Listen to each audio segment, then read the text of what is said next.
یو سړی قصه کوي او وایي چې مکه مکرمه کې یو رخت پلورونکي دوکاندار ته ودرېدلم چې رخت ورنه واخلم. هغه په سختو قسمونو سره د رختونو صفتونه راته پیل کړل.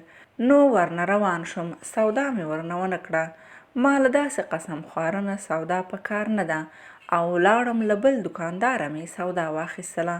امام رحمت الله علیه زیاتوي، له دې کیسې 2 کاله وروسته بیا حج ته ولاړم.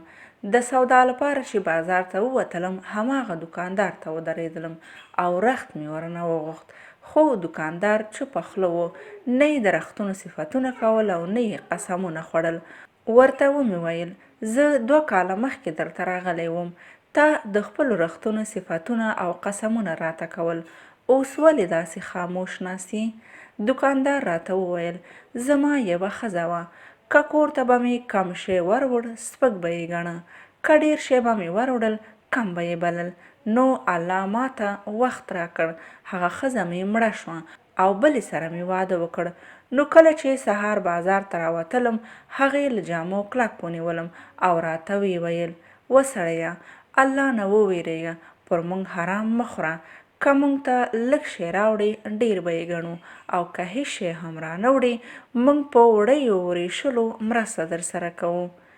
له حرامو ځان ساتل د هر مسلمان او مسلمانې وجیبه ده، څرنګه چې میړه او میرمن یې دواړه په ګډه د ژوند بار پر اوږو وړي او د ژوند په ګڼ شمېر برخو کې د یوه بل مرستندویه وي.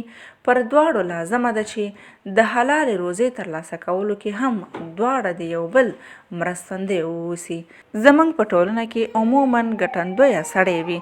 ښځه که نور هېڅ نشي کولی، عقلاً خپل خواهشات دې کنټرول کړي، ډېرې غوښتنې دې کمې کړي او خپل میړه باید حلالې روزۍ ته وهڅوي.